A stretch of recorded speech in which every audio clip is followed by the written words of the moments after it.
नमस्कार दोस्तों, स्वागत है आपका हमारे YouTube चैनल में। आज हम लाए हैं यूपी बोर्ड कक्षा 10 हिंदी काव्यखंड के सूरदास जी का जीवन परिचय। अगर आप इस चैनल पर नए हैं तो कृपया सब्सक्राइब करें।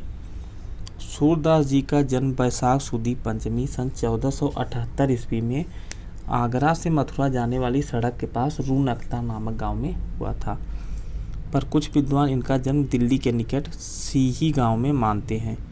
इनके पिता का नाम रामदास सारस्वत था। सूरदास जन्मान थे या नहीं, इस संबंध में विद्वानों में काफ़ी मतभेद है, क्योंकि इनकी रचनाओं में कृष्ण की बाल लीला का जिस प्रकार अद्वितीय वर्णन किया गया है वह बिना आँखों के संभव नहीं है। सूरदास जी बचपन से ही विरक्त हो गए थे और गऊ घाट में रहकर विनय के पद गाया करते थे। एक बार बल्लभाचार्य जी गऊ घाट पर आकर रुके। सूरदास जी ने उन्हें अपने द्वारा रचित एक पद गाकर सुनाया। बल्लभाचार्य इनसे काफ़ी प्रभावित हुए। उन्होंने इनको कृष्ण की लीला गान करने का सुझाव दिया। ये बल्लभाचार्य के शिष्य बन गए और कृष्ण की लीला का गान करने लगे। बल्लभाचार्य ने इनको गोवर्धन पर बने श्रीनाथ जी के मंदिर में कीर्तन करने के लिए रख दिया। बल्लभाचार्य के पुत्र विट्ठलनाथ ने अष्टछाप के नाम से सूरदास सहित कुल 8 कृष्ण भक्त कवियों का संगठन किया। सूरदास जी की मृत्यु गोवर्धन के पास पारसौली ग्राम में सन 1583 ईस्वी के लगभग हुई। सूरदास जी की भाषा ब्रज है। ब्रज भाषा पर इनकी अच्छी पकड़ थी। सूरदास जी की शैली मुक्तक शैली के गेय पद हैं। अष्टछाप एवं भक्तकाल के कवि सूरदास जी हैं। सूरदास जी की प्रमुख रचनाएं सूरसागर, सूरसारावली और साहित्य लहरी है। साहित्य में स्थान कृष्ण भक्त कवियों में अग्रणी है। सूरदास के पदों का संकलन सूरसागर है। सूरसारावली तथा साहित्य लहरी इनकी अन्य रचनाएं हैं। यह प्रसिद्ध है कि सूरसागर में सरोज स्थान तथा वात्सल्य रस के पुरोधा कुल 1.25 लाख पद हैं, पर अभी तक केवल 10,000 पद ही प्राप्त हुए हैं।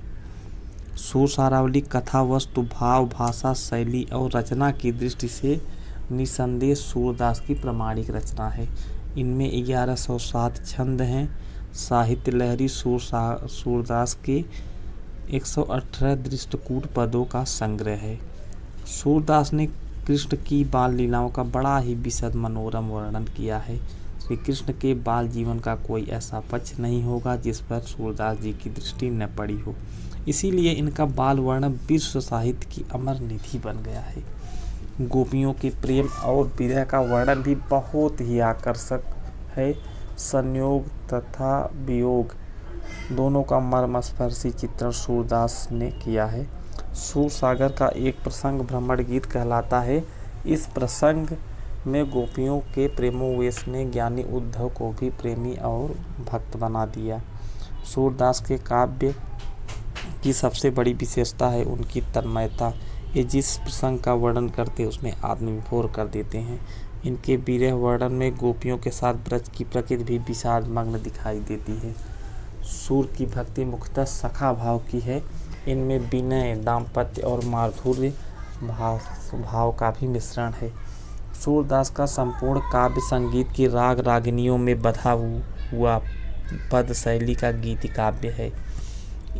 उनमें भाव साम्य पर आधारित उपमाओं, उत्प्रेक्षाओं तथा रूपकों की छटा देखने को मिलती है।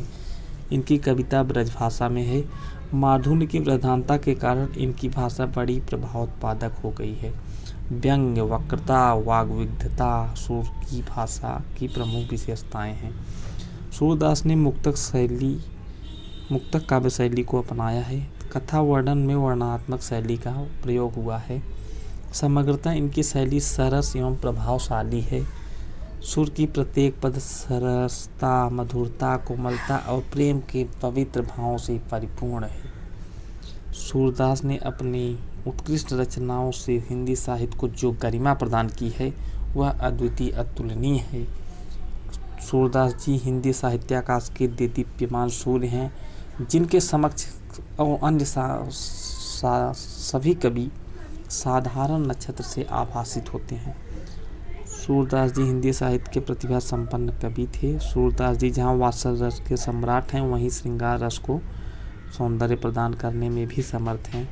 अपने विरह की रचनाओं में बड़ा ही मनोरम चित्रण किया है। सूरदास जी का हिंदी साहित्य के कृष्ण भक्त कवियों में सर्वोच्च स्थान है।